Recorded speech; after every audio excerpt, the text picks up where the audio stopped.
Hi everyone, it's me, Vicky, your content coach, and welcome to my new podcast series, Grow Your Business. I hope you find it inspiring, and don't forget to check me out on Instagram, Facebook and YouTube.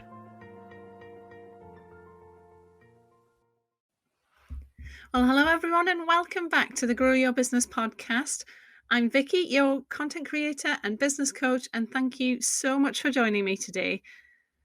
Now, today's topic is probably more relevant than ever right now, as we're currently going through COVID at the time of recording this. But it's not exclusive to COVID. It's something which is an inbuilt skill of a true entrepreneur, something that they naturally have, which takes them from being a business owner to being, a successful business person, a successful entrepreneur. And that is the ability to pivot your business. Now, to be able to think on your feet and pivot your business can be absolutely vital. It really makes the difference between making or breaking you when certain situations come along. I'm sure you've all probably been through things in your life, and you can probably realize that life can throw some real curveballs from time to time. Take 2020, for example. None of us were expecting that. But, that aside, business is, generally just, it's full of ups and downs.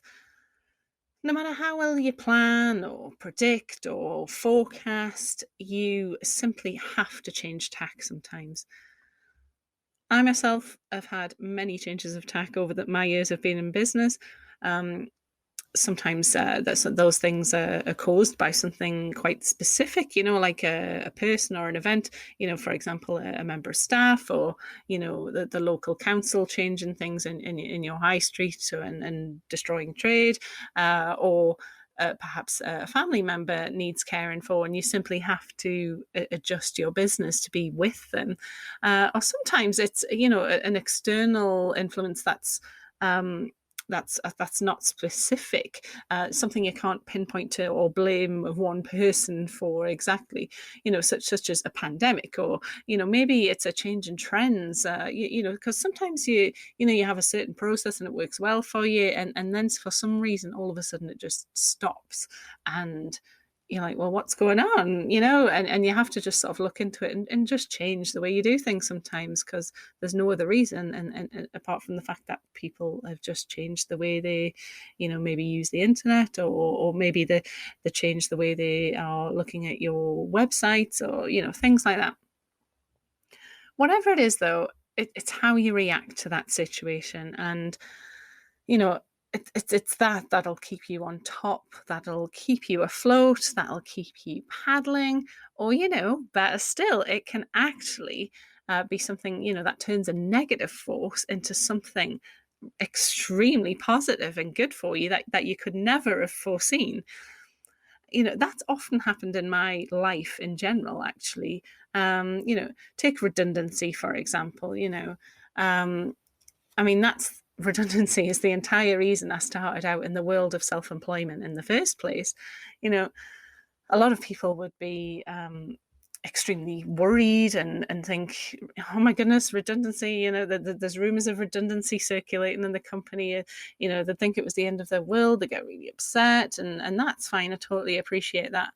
But for me, it really was a springboard, not only into the world of business, but into the next phase of my life, where I really discovered who I was and became who I am today. I even met my own husband as a result of the 2007 financial crisis, for example, and although we didn't get together till quite some years later, if that awful thing hadn't have happened, we wouldn't have ever met, So I like to think of silver linings of things and put a positive spin on them. But now, along came 2020, and not only did I have to think quick and change my processes and ways of doing things for my existing floral business that I'd spent, by the way, almost 9 years, over 9 years at that point, building to make sure that I kept it as strong as possible, as resilient as possible, and as future-proofed as possible. But as well as that, I started 2 new businesses during lockdown. One of which is this one that I'm speaking about today, which is the Content Quarter. These things are ideas, for these 2 new businesses, that I had going around in my head for months anyway. But when lockdown hit, something kind of just switched in my head, and I thought, why not? Hey, why not? Let's actually put some plans into place here and get this show on the road. Rather than them just being ideas, let's turn them into something. Let's put a positive spin on this. I was always kind of helping out fellow business owners anyway with their businesses, like, for example, reviewing a colleague's website, or, I'm just that kind of person where people kind of have often come to me for advice or no nonsense pointers, So I made use of my talent for helping others with their businesses, and my talent for motivating other people, for them to be the best they can be. And I started the Content Quarter. And I really, really do get a buzz when I see my clients getting so fired up about their own businesses after our meetings, or because of things that I've said to them or helped them realize. And I say help them realize because I genuinely believe that my role as a coach, as a mentor, as a trainer, is simply to bring things out of you that are already there. You just need help to realize that they're there.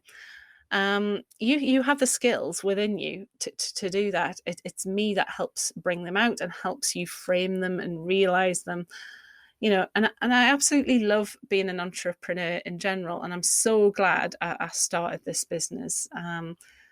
To sum up, I guess to give up and act like there isn't any other option, it just is not within my mindset at all. And I really do urge you to have the same mindset, especially at the moment. And just remember, have confidence that us self-employed folk are generally a resourceful bunch, and you really do have this. You got this.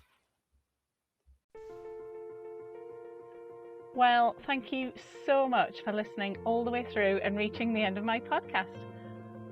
I really do hope that these episodes help you to grow your business and also thrive on your journey as a small business owner. If you need any further information on training courses that I offer, or funding available, or simply want to get in touch, please look at my website, thecontentquarter.co.uk.